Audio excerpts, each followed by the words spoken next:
संसार में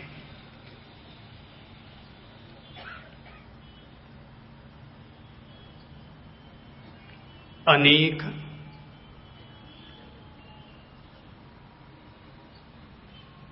मंदिर हैं,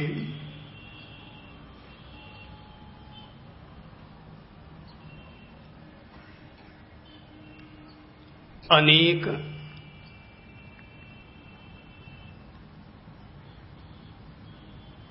गिरजे और गुरुद्वारे हैं,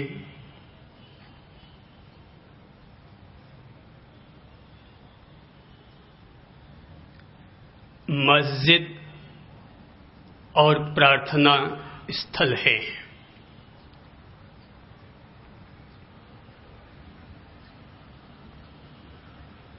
संसार के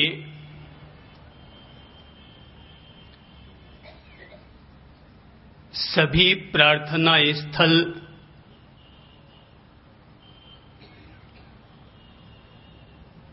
आदरणीय होते हैं,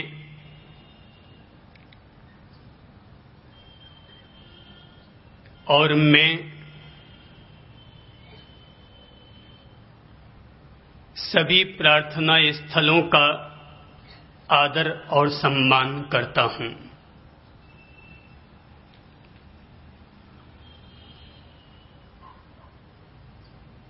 आज मैं एक और मंदिर की बात कहूंगा,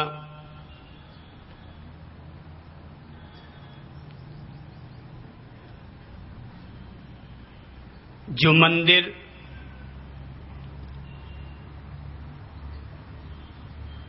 मात्र प्रार्थना की इमारत नहीं है,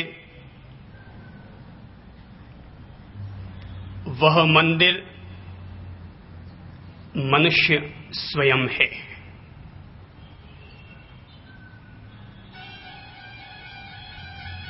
संसार भर में यह सत्य स्थापित हो जाना चाहिए कि मनुष्य स्वयं एक मंदिर है।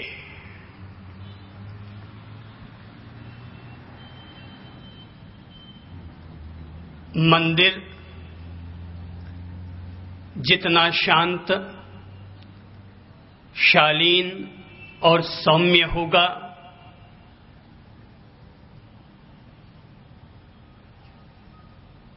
मंदिर हमारे लिए उतना ही सुखद और सुकून देह बनेगा।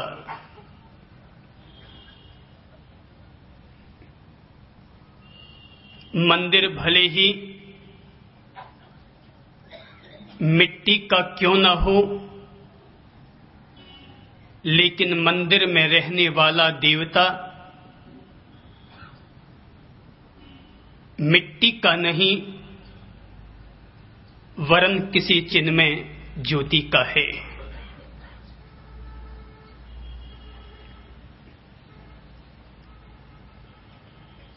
मंदिर का शिल्प जहां इंसान को आकर्षित करता है,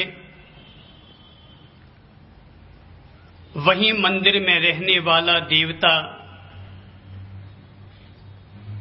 मानवता को समर्पित होने के लिए प्रेरित करता है। जीवन की सच्चाई यह है कि मनुष्य का शरीर अपने आप में मनुष्य का मंदिर है, और मनुष्य के भीतर रहने वाली उसकी चेतना ही उस मंदिर का देवता है।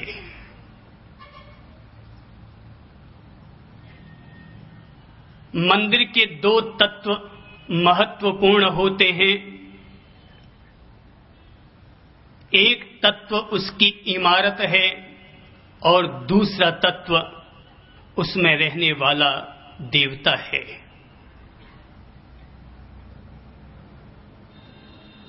किसी भी वाहन में एक तत्व उसका उपकरण होता है और दूसरा तत्व उसे चलाने वाला ड्राइवर होता है।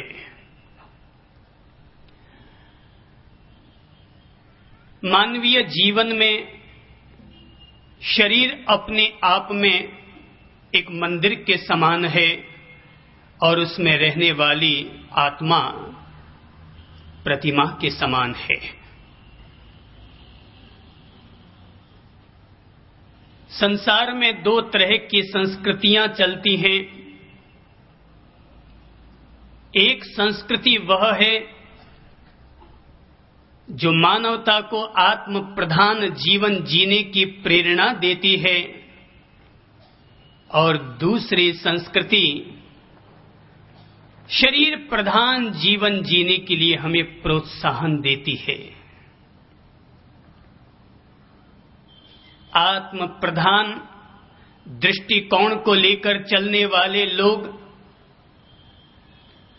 शरीर के साथ तप त्याग का अमल करते हैं और शरीर प्रधान जीवन जीने वाले लोग शरीर का उपयोग और उपभोग बेइंतहा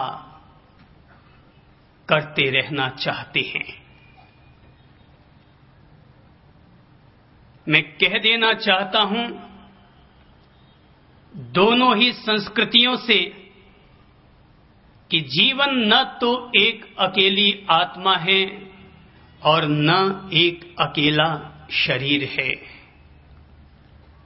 मैं शरीर और आत्मा दोनों को समान रूप से मूल्य देते हुए यह कहना चाहूंगा कि हर इंसान का जीवन अपने आप में शरीर और आत्मा का एक योग है। शरीर और आत्मा के बीच रहने वाला संतुलन ही मानवीय जीवन का बेहतर स्वास्थ्य है। आत्म प्रधान दृष्टिकोण रखने वाले लोग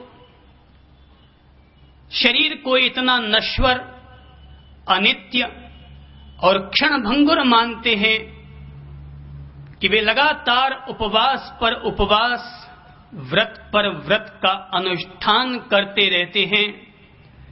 मैं तपस्या का समर्थक हूं,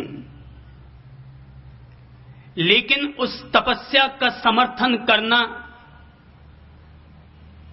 अधिक वैज्ञानिक नहीं लगता जो तपस्या मनुष्य के शरीर को तो सुखाती चली जाए और मनुष्य के मन को निर्मल न कर पाए।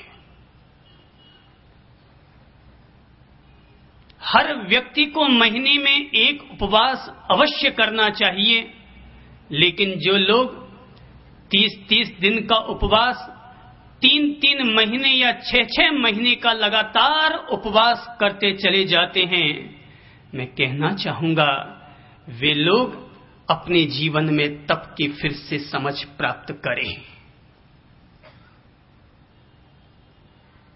मनुष्य का शरीर मनुष्य का कोई शत्रु नहीं है कि आप उस पर अत्याचार करते चले जाएं।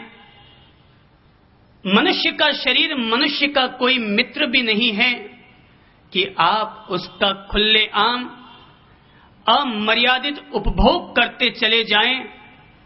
मनुष्य का शरीर कोई पड़ोसी के घर में रखा हुआ मुफ्त का टेलीफोन नहीं है कि जब चाहे तब इसका मुफ्त का समझकर और फोन पर फोन करते चले जाएं। मनुष्य का शरीर तो इंसान के लिए एक ऐसी बांसुरी की तरह हुआ करता है कि अगर आदमी को बांसुरी में रहने वाले छिद्रों को साधना आ जाए, बांसुरी पर अंगुलियां साधनी आ जाए, सुर छेड़ने आ जाए, तो बांसुरी मानवता के लिए संसार में संगीत का अनुपम साम्राज्य स्थापित कर सकता है। और अगर जीवन में शरीर की बांसुरी का उपयोग करना न आए तो दुनिया की कोई भी बांसुरी नहीं होती। वो बांसुरी भी तब केवल एक बांस का टुकड़ा भर रह जाती है। मनुष्य का शरीर तो मनुष्य को एक अनुपम सौगात और उपहार की तरह मिला है।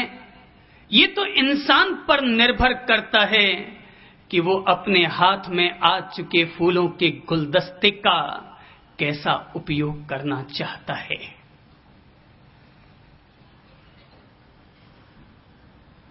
ये मनुष्य की समझ पर निर्भर करता है कि मनुष्य अपने शरीर को बांसुरी बनाता है या बांस का एक टुकड़ा।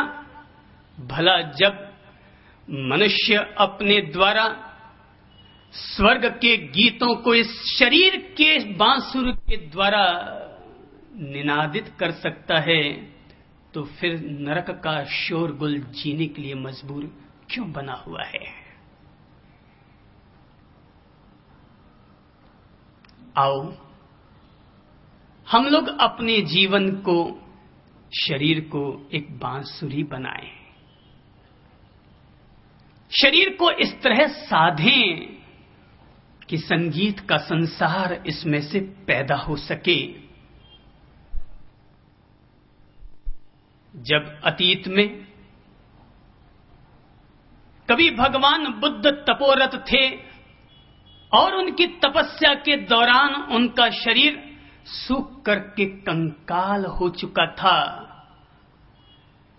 उन्होंने बहुत तेरे प्रयास कर लिए मगर फिर भी उन्हें बोधि लाभ और संबोधि लाभ अर्जित न हो पाया। वे घनघोर तप में लीन हो गए, लेकिन फिर भी आत्म साक्षात्कार न हो पाया कि तभी उनके पास से अपने माथे पर मटके लिए हुए कुछ पनिहारिन गुजरी और उन्होंने बुद्ध को जीवन का यह आत्मबोध प्रदान किया कि आदमी का जीवन तो किसी वीणा के तार की तरह हुआ करता है कि जिन तारों को इतना भी न कसा जाना चाहिए कि वे तार तुम्हारे लिए कौवे की कांव कांव बन जाए और इतना भी ढीला न छोड़ा जाए कि वीणा के तार मानवता के लिए गधे की ढेंचू ढेंचू हो जाए। वीणा के तारों को साधना, यही तो जीवन को साधना है। जिस व्यक्ति को जीवन साधना न आया, वीणा के तार साधने न आ पाए, वह व्यक्ति अपनी जिंदगी में जीवन के आत्मज्ञान, जीवन के आत्मबोध से वंचित रहता है। इतने अधिक कसो मत निर्मम, इतने अधिक कसो मत निर्मम, वीणा के हैं कोमल तार, टूट पड़ेंगे सबके सब वे, कभी न निकलेगी झंकार। इतने अधिक करो मत ढीले, इतने अधिक करो मत ढीले, वीणा के रसवंती तार, कोई राग नहीं बन पाए, निष्फल हो स्वर का संसार। जीवन तो वीणा के तारों की तरह है। ये शरीर भी इंसान के लिए वीणा के तारों की तरह है, जिन पर अंगुलियां साधनी आनी चाहिए। अगर बांसुरी इसे मान लो तो इस पर तुम्हें हवा भी फूंकनी आनी चाहिए। शरीर अनित्य नहीं है, शरीर परिवर्तनशील अवश्य है, शरीर क्षणभंगुर नहीं है। शरीर को पूरे वर्षों वर्ष तक जीना पड़ता है, जिसे कि हम अनित्य कह सकें, जिसे कि हम क्षणभंगुर कह सकें। वो शरीर नहीं, वो जीवन नहीं, वो मृत्यु है। जीवन क्षणभंगुर नहीं होता, क्षणभंगुर हमेशा मृत्यु हुआ करती है। मौत पल में आती है, पल में चली जाती है, पल में आती है, अपना काम करती है, आदमी को धराशायी करती है और मौत हवा के साथ वापस आगे बढ़ जाती है। लेकिन जीवन हवा के साथ भी अपना एक संतुलन है, जीवन पानी के साथ भी अपना एक संतुलन है, जीवन प्रकृति के साथ भी अपना एक संतुलन है, जीवन परिवार समाज के साथ भी अपना एक संतुलन है। हाँ, जीवन खान पीन के साथ भी अपना एक संतुलन है। स्वास्थ्य का अगर राज किसी में छिपा हुआ है तो शरीर और आत्मा दोनों के बीच रहने वाला संतुलन ही स्वास्थ्य का राज है। जीवन बेशकीमती है। भले ही यह शरीर किसी मिट्टी से क्यों न बना हो और मिट्टी में ही क्यों न समा जाने वाला हो, लेकिन फिर भी मैं कहूंगा ये शरीर भी बेशकीमती है। तुम्हारा जीवन जीने जैसा है, मेरा जीवन मेरे लिए जीने जैसा है। मैं आप लोगों के जीवन से प्यार करता हूं, मैं अपने जीवन से करता हूं और इसीलिए जीवन के प्रति जीवन का दृष्टिकोण रखता हूं। एक बालक डूब रहा था। डूबते डूबते बालक चिल्लाने लगा, बचाओ बचाओ। नदिया के किनारे से कोई राहगीर गुजर रहा था। उस राहगीर ने किसी के बचाने की आवाज सुनी तो दौड़ा हुआ गया नदिया के पास और नदिया में छलांग लगाई। देखा सामने एक बच्चा डूब रहा है। राहगीर ने बच्चे को बाहर निकाला।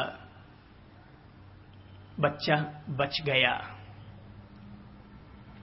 बच्चे ने बाहर निकलने के बाद राहगीर को धन्यवाद दिया। राहगीर ने पूछा, धन्यवाद किस बात के लिए? बच्चे ने कहा, मेरा जीवन बचाने के लिए। राहगीर ने बच्चे के माथे पर प्यार से हाथ सहलाते हुए कहा, बेटा जब बड़े हो जाओ ना तब याद रखना कि तुम्हारा जीवन बचाने लायक था। तुम्हारा जीवन बचाने लायक था। तुम अगर अपनी जिंदगी में इस बात की समझ रख सको तो हमेशा हमेशा ये समझ रखना, हां तुम्हारा जीवन बचपन में भी बचाने लायक था, तुम्हारा जीवन यौवन में भी बचाने लायक था, तुम्हारा जीवन बुढ़ापे में भी बचाने लायक था। और तो और अगर मृत्यु के अंतिम क्षण तक पहुंच चुके हो तब भी मैं कहूंगा कि तुम्हारा जीवन बचाने लायक था। मृत्यु कभी भी बचाने लायक नहीं होती, जीवन ही बचाने लायक होता है। संसार भर में धर्म के द्वारा, शास्त्र और सिद्धांतों के द्वारा मानवता को मृत्यु से सीख लेने की प्रेरणा दी गई, पर मैं कहना चाहूंगा कि हम लोगों को जीवन की शिक्षा, जीवन की नसीहत लेनी चाहिए। जिस व्यक्ति को जीने की कला आती है वही व्यक्ति मृत्यु की कला को भी जान सकता है। जिस आदमी को जीने की कला ही नहीं आती वो आदमी मृत्यु की कला से सही तौर पर नहीं गुजर सकता। स्वर्ग उनको मिला करता है जो लोग अपने वर्तमान जीवन को स्वर्ग बना लेते हैं। उन लोगों को नरक में जाने से कोई नहीं रोक सकता जिनका वर्तमान जीवन नरक बना हुआ है। जीवन तो परीक्षा की तरह है, पढ़ोगे तो पास होगे। जिनका वर्तमान जीवन स्वर्ग, उनके लिए मृत्यु के बाद भी स्वर्ग। जो अपने वर्तमान जीवन को नरक बना चुके हैं, मुझे नहीं पता धर्मराज और यमराज के पास वे कौन सी कसौटियां होती हैं जो वर्तमान नरक को भविष्य में स्वर्ग में बदल डाले। हर व्यक्ति स्वस्थ जीवन का स्वामी बने, हर व्यक्ति स्वच्छ जीवन का स्वामी बने, हर व्यक्ति प्रसन्न जीवन का स्वामी बने, हर व्यक्ति मधुर जीवन का स्वामी बने। जीवन में अनुपम संगीत है, जीवन में अनुपम सुख है, जीवन में अनुपम आनंद है, जीवन में अनुपम सौंदर्य है। शरीर और आत्मा के बीच, शरीर और चेतना के बीच, शरीर और विचारों के बीच, शरीर और मन के बीच एक सात्विक संतुलन स्थापित करके व्यक्ति अपनी हथेली में स्वास्थ्य का साम्राज्य स्थापित कर सकता है। स्वास्थ्य ही सुख का पायदान होता है।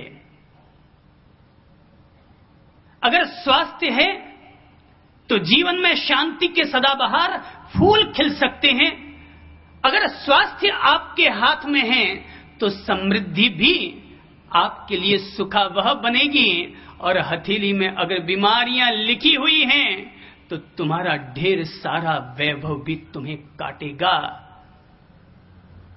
तुम अपने अधिसंपन्न होने के बावजूद न तो तुम अपने धन का उपयोग और उपभोग कर सकते हो और न ही अपनी जमीन जायदाद का, क्योंकि तुम बीमार हो।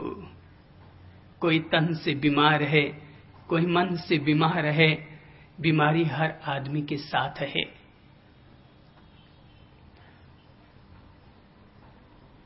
तुम्हारे पास लोगों को खिलाने के लिए, जीवनवारी करने के लिए बहुत सारा घी है, मगर डॉक्टर कहता है तुम घी नहीं खा सकते। पैसा तो बहुत है पर खाने के लिए तुम्हें लुक्खी रोटी है। पैसा तो बहुत है मगर सब्जी में नमक मिर्च भी तुम डाल नहीं सकते। पैसा तो बहुत है मगर एक चम्मच तेल भी अगर डाल दिया ज्यादा तो डॉक्टर कहेगा सावधान, तुम्हारी कैलोरी बढ़ जाएगी। तुम 2 रोटी से 3 रोटी नहीं खा सकते। पैसा तो बहुत है पर क्या करें। आदमी ने अपने आप को जितना प्रकृति से दूर किया है, आदमी उतना ही रुग्ण हुआ है। मनुष्य जो जो प्रकृति के सानिध्य में जाता चला जाएगा, त्यों त्यों वह स्वस्थ होता चला जाएगा। जीवन में स्वास्थ्य को कैसे लाएं? मैं कहूंगा आप मेरे साथ अपने को और अपने साथ मुझको इस तरह से एकाकार कर लें कि मेरे शब्द कान तक न पहुंचे। मेरे शब्द इस तरह से धीरे धीरे अंतरस्थल में उतरते चले जाएं कि जब आप यहां से खड़े हों तो आने वाला कल आपके लिए स्वास्थ्य का इंतजाम करने वाला हो।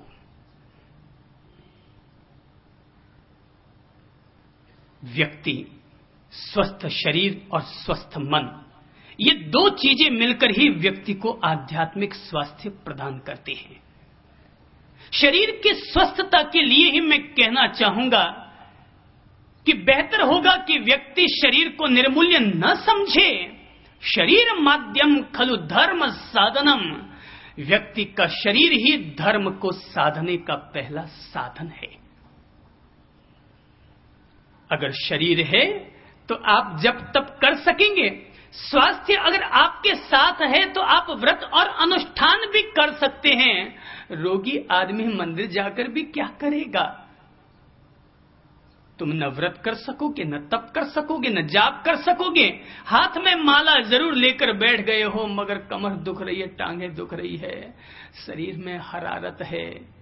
तुम कहोगे मजा ही नहीं आता है।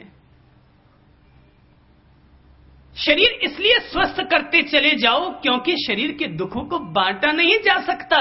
मन के दुख सुख हो तो बांट भी लो, मगर शरीर के अगर दुख हैं तो उनको तुम ही भोगोगे। भला जो चीज नहीं बांटी जा सकती, क्यों ना हम उस शरीर के प्रति, उस शरीर के स्वास्थ्य के प्रति अपने आप को सजग करें।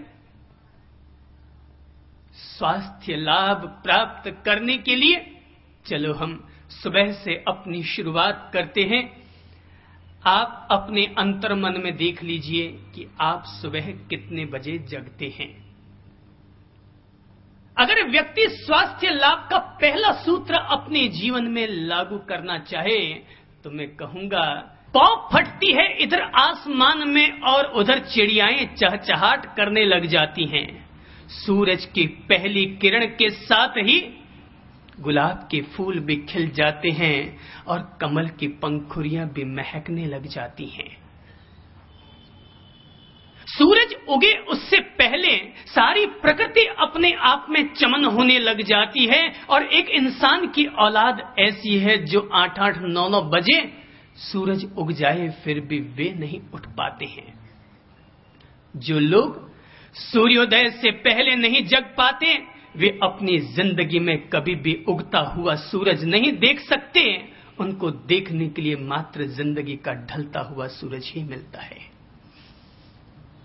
जो लोग अपने जीवन में केवल ढलता हुआ सूरज देखते हैं, मानकर चलें कि उन व्यक्तियों के जीवन में ढलता हुआ ही भाग्य होता है।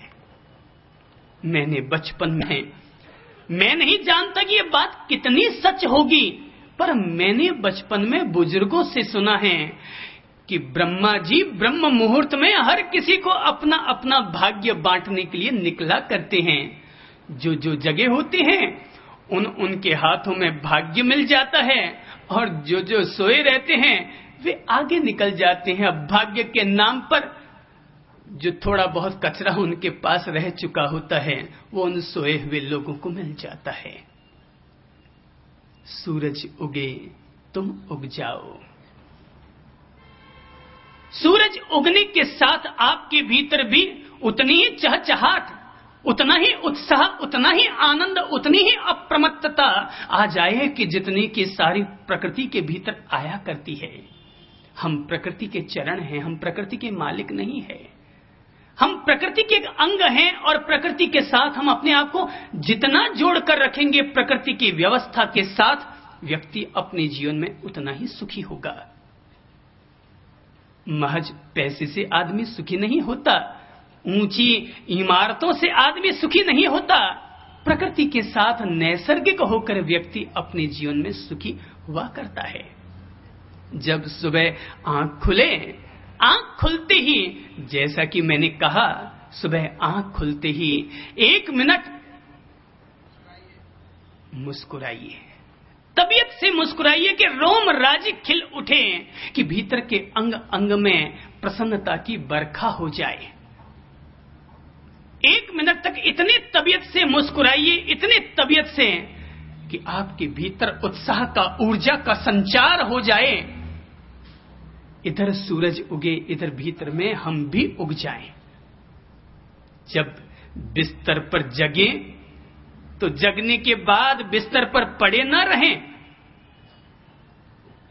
उठने के बाद अपने बिस्तर का हम ठीक उसी तरह त्याग कर दें जिस तरह की कोई आदमी के पांव के जूते अगर पुराने हो जाए तो आदमी किस तरह से निर्मोही होकर अपने पुराने जूतों को छोड़ देता है। मैं कहूंगा तुम अपने बिस्तर को भी वैसे ही छोड़ दो। बैड टी मत पियो। बड़ा अच्छा शब्द है बैड। बैड का अर्थ तुम्हारे लिए बिस्तर होगा, मेरे लिए तो बैड का अर्थ बुरा है। बैड टी, बुरी चाय।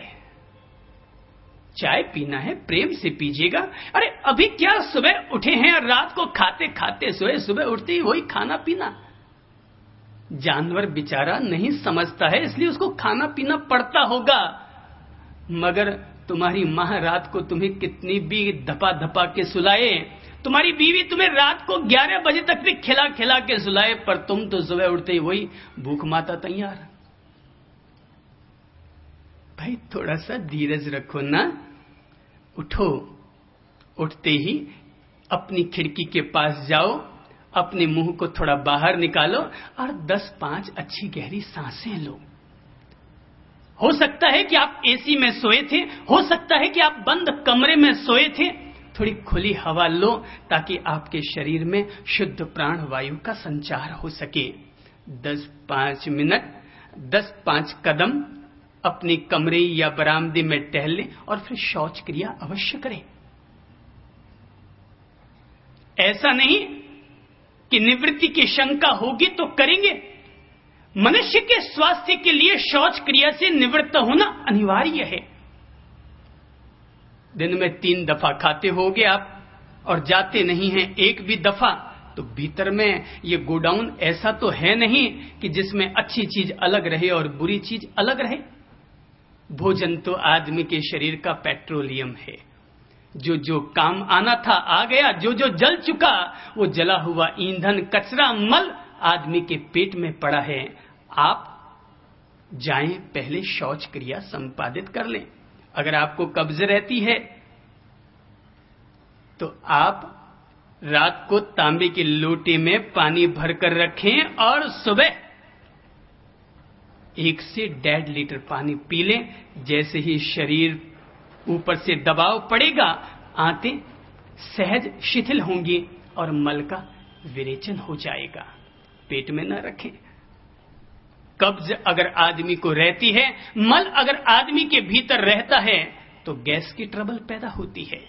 गैस के कारण आदमी के सिर में तनाव आता है, चक्कर आने शुरू हो जाते हैं, एसिडिटी की तकलीफ होनी शुरू होती है, भोजन नहीं भाता, मल का विरेचन हो। मैंने एक बच्चे से पूछा, बेटा लेटरिन जाके आ गया? उसने कहा नहीं, आज मैं लेटरिन नहीं जाऊंगा। मैंने पूछा क्यों भाई, क्या बात है? बोले नहीं मैं आज लेटरिन नहीं जाऊंगा। मैंने कहा भाई आखिर बात क्या, लेटरिन तो जाके आ जाओ। बोले साहब आज मैं लेटरिन नहीं जाऊंगा, थोड़ी देर बाद में जाऊंगा। मैंने कहा नहीं भैया पहले जाके आ जाओ। उसने कहा नहीं साहब मैं आज नहीं जाऊंगा। मैंने कहा आखिर कारण क्या? बोले साहब रात को मैंने रसगुल्ले खाए थे, रात को मैंने रसगुल्ले खाए थे, इसलिए मैं अभी लेटरिन नहीं जाऊंगा। मैंने कहा इसका क्या मतलब भाई, रात को रसगुल्ले खाए तो अभी लेटरिन नहीं जाओगे? बोले साहब रसगुल्ले को रोज रोज खाने को थोड़ी मिलते हैं, ये तो कभी कभी खाने को मिलते हैं, तो मैं सोचता हूं थोड़ी देर तो उनको पेट में और रहने दूं। मल का विरेचन करना स्वास्थ्य की अनिवार्य पहल है। स्वास्थ्य लाभ प्राप्त करने के लिए तीसरी बात को अमल में लाने की कोशिश करें, और वो बात यह है कि शौच क्रिया करने के बाद आप अपने घर से बाहर निकलें और किसी भी पब्लिक पार्क में चले जाएं और करीब 15 मिनट से 30 मिनट तक प्रतिदिन टहलें। 1 हवा 100 दवा, अथवा 100 दवा 1 हवा। सुबह सुबह की खाई हुई शुद्ध प्राण वायु ये आदमी के लिए 100 विटामिन का काम करती है। घूमना आप केवल व्यर्थ की चहलकदमी न समझें। सुबह सुबह घूमने से आदमी के शरीर के सेल्स सक्रिय होते हैं, आदमी के शरीर की मसल्स मजबूत होती है, ये जो हमारी हड्डियां हैं उनमें लचीलापन आता है और शरीर में शुद्ध प्राण वायु का संचार होता है। रक्त का प्रवाह, श्वास का प्रवाह, ये प्रवाह तब स्वस्थ होगा जब सुबह सुबह आप घूमने के लिए जाएंगे। आपने कभी देखा जापानीज, चाइनीज, कोरियाई, अमेरिकन लोग दिन भर कुर्सी पर बैठे रहते हैं, मगर सुबह सुबह वे अपने शरीर से इतना पसीना बहा देते हैं कि दिन भर की मेहनत वो सुबह कर डालते हैं। घूमने से आदमी में थकावट नहीं आती, ये तो बैटरी को चार्ज करने का तरीका है।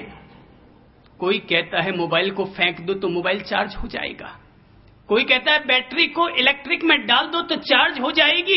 मैं कहता हूं कि शरीर को आप घुमाने के लिए ले जाओ, शरीर चार्ज हो जाएगा। और अगर आपको लगता है घूमने जाने के लिए आपके पास फुर्सत नहीं है, तो घर की छत पर चले जाएं और 10 मिनट का व्यायाम कर लें। केवल खाते ही खाते न रहें, थोड़ा सा व्यायाम अवश्य कर लें। अगर आपके शरीर में लगता है कि दर्द है, घुटने दुखते हैं, कमर दुखती है, गर्दन दुखती है, व्यायाम कीजिए, निश्चित तौर पर आपको फायदा होगा। योग ने तो व्यायाम और आसन का इतना अधिक महत्व स्वीकार कर लिया है कि वे कहते हैं कि ध्यान और समाधि भी बाद में है, सबसे पहले शरीर की स्वस्थता जरूरी है। भगवान बुद्ध ने संसार को जो मध्यम मार्ग दिया, उस मध्यम मार्ग का नाम था अष्टांगिक आर्य मार्ग, और अष्टांगिक आर्य मार्ग का एक चरण है और वो है सम्यक व्यायाम। व्यायाम कीजिए। अगर आपको लगता है कि आपके हड्डी के दर्द है, आप संधि स्थलों का व्यायाम कीजिए। अगर आपको लगता है कि शरीर में प्रमाद है, आप पंजों के बल खड़े हो जाएं, हाथों को आसमान की ओर ऊपर उठाएं और ताड़ासन करते हुए 3 बार ताड़ासन करते हुए आप अपने शरीर के प्रमाद को, उसकी जड़ता को दूर कर सकते हैं। यदि आपको लगता है कि आपकी पसलियों में दर्द है, आप अर्धकटी चक्रासन कीजिए, सीधे खड़े हो जाइए, अपने हाथ को अपने कंधे के बराबर कीजिए, ऊपर उठाइए और विपरीत दिशा की तरफ झुकिए। ये कसरत 1 बार, 2 बार, 3 बार प्रतिदिन दोहरा लीजिए। आप पाएंगे आपकी पसलियों का दर्द 30 दिन तक व्यायाम करने से बिना किसी औषधि के ठीक हो चुका है। यदि आपको लगता है कि आपकी कमर के बीच के भाग में दर्द है, आप त्रिकोणासन संपादित कीजिए, अर्थात अपने पांवों को 1 मीटर चौड़ा कर दीजिए, अपने हाथों को अपने कंधे के बराबर फैला दीजिए, फिर दाएं हाथ को बाएं पांव के अंगूठे से छुएं और बाएं हाथ को दाएं पांव के अंगूठे से। जैसे त्रिभुजाकार होता है, ऐसे ही यह त्रिकोणासन होता है।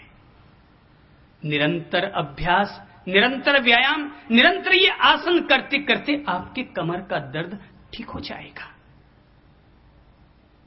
आप अर्ध चक्रासन कर सकते हैं, अर्थात अपने हाथों को कमर पर रख करके आप अपनी गर्दन को पीछे की तरफ झुकाएं। अर्ध चक्रासन आधा चक्का जैसे मुड़ता है, ठीक इस तरह से मुड़ते मुड़ते आप पाएंगे कि आपके कमर का दर्द दूर हो गया है।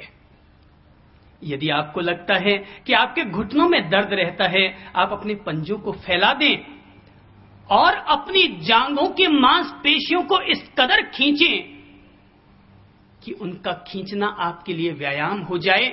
1 बार खींचा, रोका, फिर ढीला छोड़ा, फिर खींचा, रोका, फिर ढीला छोड़ा। 10-10 दफा अगर आप प्रतिदिन सुबह शाम ये व्यायाम अपने घुटनों के साथ जोड़ते हैं, आपके घुटनों का दर्द ठीक हो जाएगा। मैं अस्पतालों का समर्थन करता हूं, पर मैं ये कहना चाहूंगा कि अस्पताल जाने से पहले जो दवा आप अपने पेट में डालते हैं, उससे पहले आप अपने शरीर के साथ व्यायाम को जोड़ें। दवाओं के साइड इफेक्ट होते हैं, व्यायाम का कोई साइड इफेक्ट नहीं होता, और ये बिना किसी दवा के किया जाने वाला स्वास्थ्य लाभ है। पहले आप एक्सरसाइज को अपनाएं। हड्डियां टूट जाती है, डॉक्टर क्या कहता है? साहब एक्सरसाइज करो। जरा उनसे पूछो, वो सामने एक बहन जी बैठे हैं कुर्सी पर, उनके दोनों घुटने का ऑपरेशन हुआ था। ऑपरेशन हो गया, लेकिन डॉक्टर ने उनको उसके बाद क्या बताया होगा? बोले 3 महीने तक एक्सरसाइज करो। ऑपरेशन सफल ही तब होता है जब व्यक्ति अपने शरीर के साथ व्यायाम एक्सरसाइज को जोड़े। सूर्य नमस्कार कर लीजिए, योग मुद्रा कर लीजिए, ढेर सारे व्यायाम हैं जो जो आपके शरीर को अनुकूल बैठ जाए। आप अपने शरीर के साथ व्यायाम को अवश्य मेव जोड़िए। 15 मिनट का व्यायाम आपके जीवन को और 100 साल की उम्र अधिक बढ़ा देगा। अगर आप प्रतिदिन व्यायाम करते हैं, प्राणायाम करते हैं, मैं कहूंगा आप निरोगी रहेंगे, स्वस्थ रहेंगे। आपकी आयु और के बीच जाएं, हरियाली के बीच जाएं। शायद हिंसा अहिंसा में विश्वास रखने वाला व्यक्ति ये सोचेगा हरियाली तो शायद हिंसा प्रतिहिंसा का आधार होगी, पर मैं कहना चाहूंगा ये हरियाली ही वह तत्व है जो आदमी के जीवन की रक्षा करती है। हरियाली से भला कैसा विरोध? हरियाली है तो हमें शुद्ध प्राण वायु मिलती है।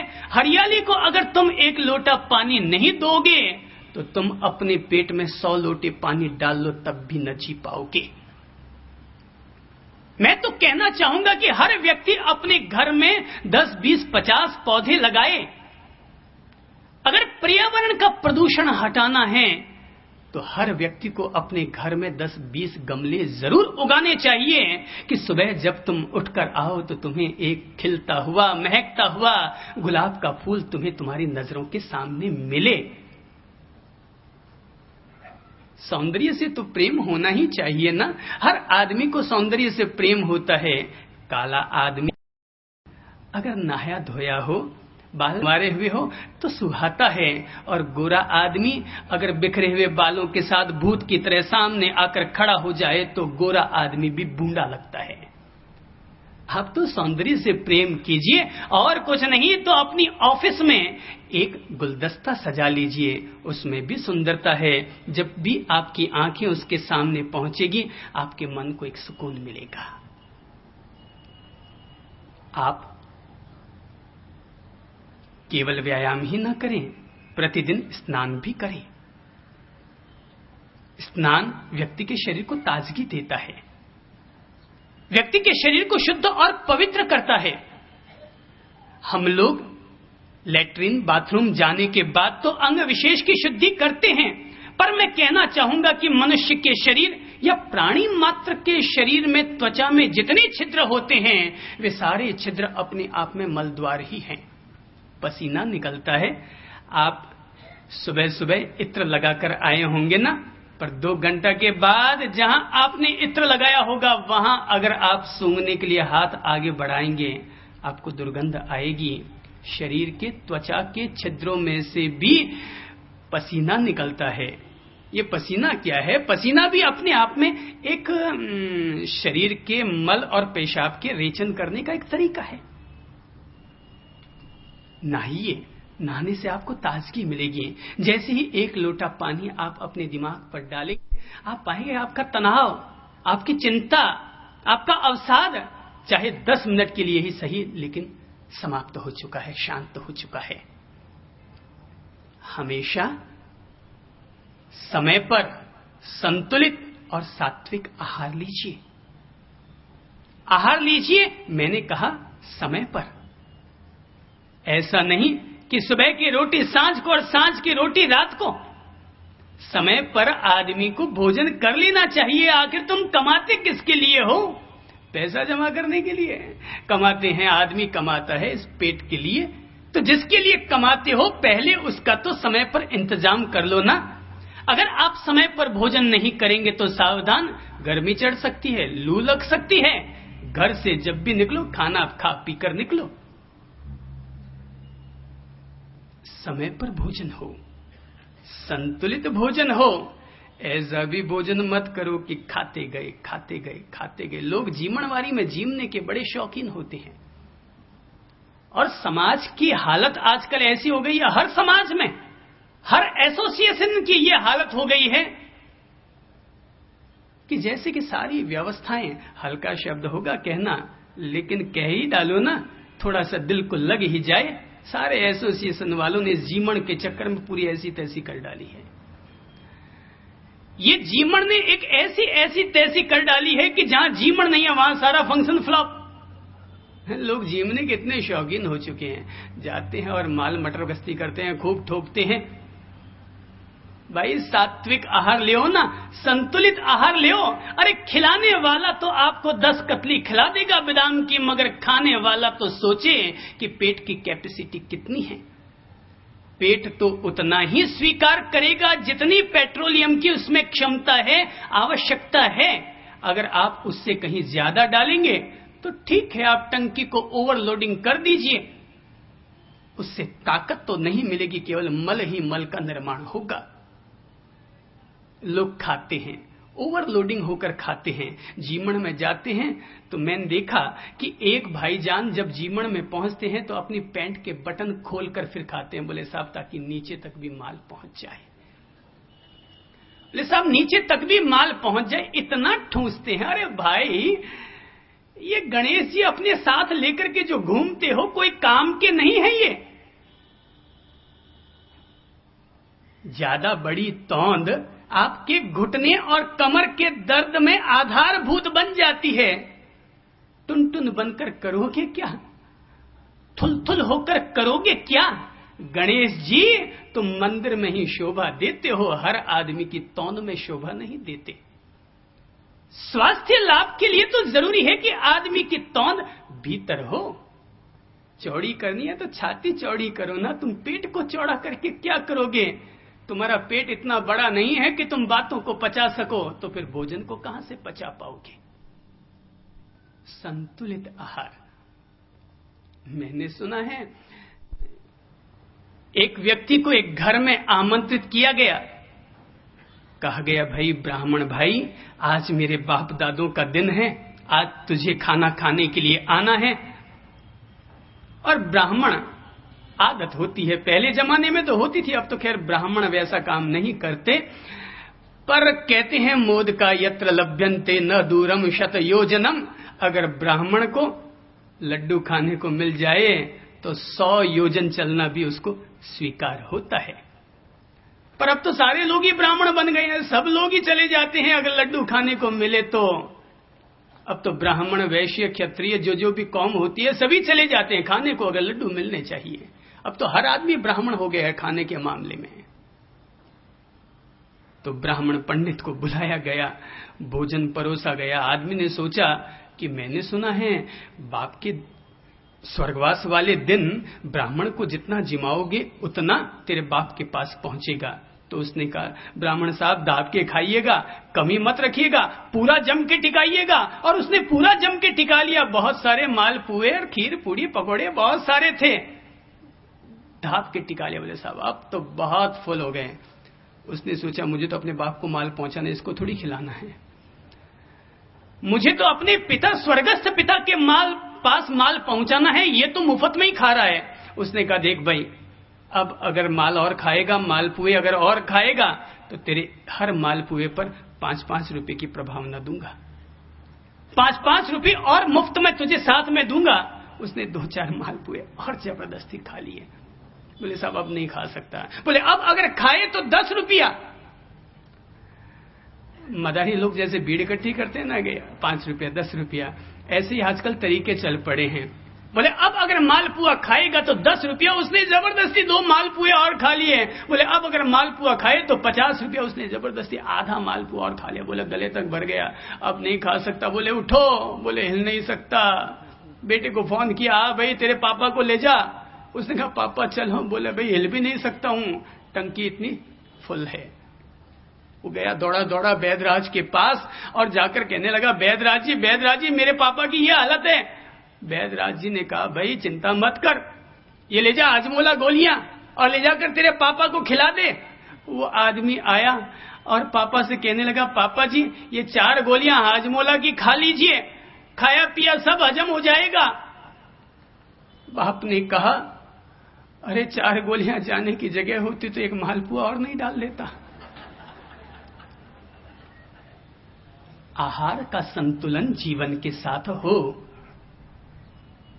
खाने वाला तो खिलाता चला जाएगा, मगर हम तो ये सोचे कि हमें कितना खाना खाना चाहिए। सात्विक खाना ले, ज्यादा घी तेल चिकनी चुपड़ी इन सब से बचो, ज्यादा गरिष्ठ भोजन से बचो। भोजन ऐसा करो जो भोजन आपको करने के बाद स्वास्थ्य दे, स्फूर्ति दे, ताजगी दे। जिस खाने को खाने के बाद सोना पड़ता है, पढ़ना पड़ता है, भाई हिला भी नहीं जाता, ऐसे खाना खाने से बचो। जैसा आप खाएंगे वैसा रक्त बनेगा। कचरा खाएंगे कचरा रक्त बनेगा। जैसा रक्त बनेगा वैसा ही हड्डी मांस मज्जा अस्थि वीर्य सब कुछ वैसे ही तो बनेंगे। अगर दुनिया में कोई भी व्यक्ति चाहता है कि उसकी संतान बहुत सात्विक, बहुत सौम्य और बहुत उन्नत हो, तो मैं कीमिया सूत्र देना चाहूंगा कि तुम अपना भोजन सात्विक और सौम्य करो। जो खाओगे उसी से रक्त बनता है, उसी से वीर्य बनता है। अगर हमने भोजन ही दूषित, गरिष्ठ, बासी भोजन अगर किया है तो मानकर चलो कि शरीर में निर्मित होने वाले तत्व भी वैसे ही दूषित हुए हैं। और तुम्हारी संतान फिर अगर दूषित निकल जाए तो दोष भगवान को मत देना। सात्विक आहार लीजिए।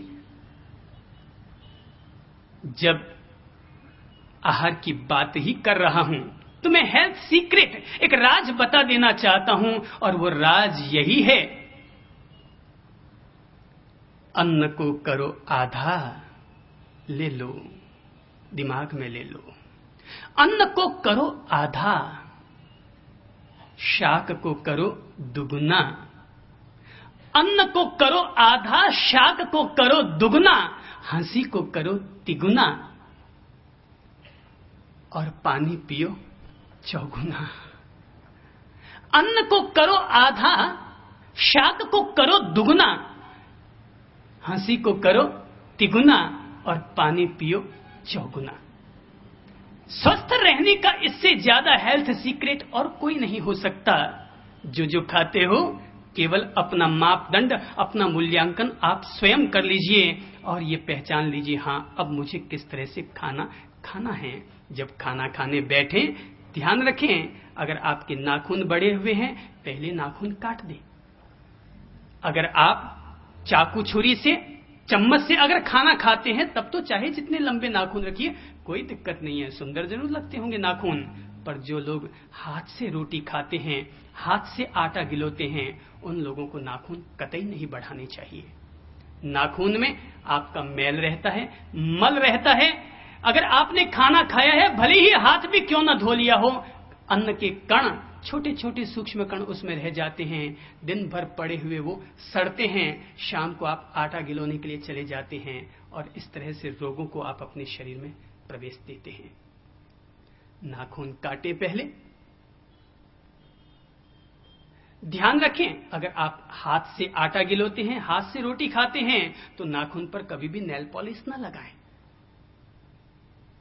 अगर आप मुंह से रोटी खाते हैं तो मुंह पर लिपस्टिक ना लगाएं। हाँ, अगर और कोई तरीके से खाते हो तो आपकी मर्जी है।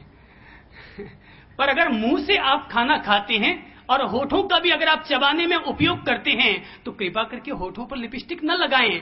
ये रासायनिक द्रव्य है और ये रासायनिक द्रव्य सीधा आपके पेट में जाएंगे और आपके लिए हानिकारक होंगे।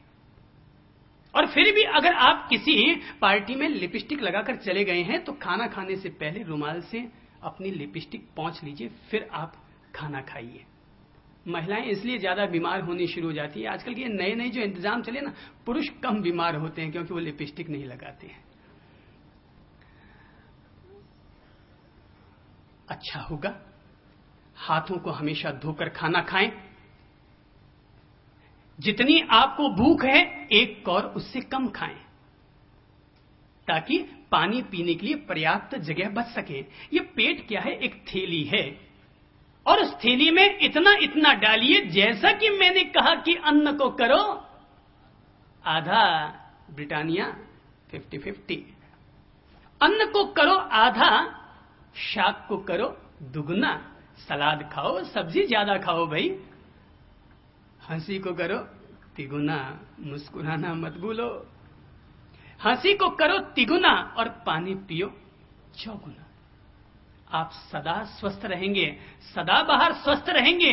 समय पर दोपहर का भोजन कर लीजिए और सांझ को भी समय पर भोजन कर लीजिए। आप रात को जितने बजे भी सोते हैं, सोने से 3 घंटा पहले भोजन आपका पूर्ण हो जाना चाहिए, ताकि आपने जो खाया पिया है उसको हजम होने के लिए, पानी पीने के लिए पर्याप्त समय मिल सके।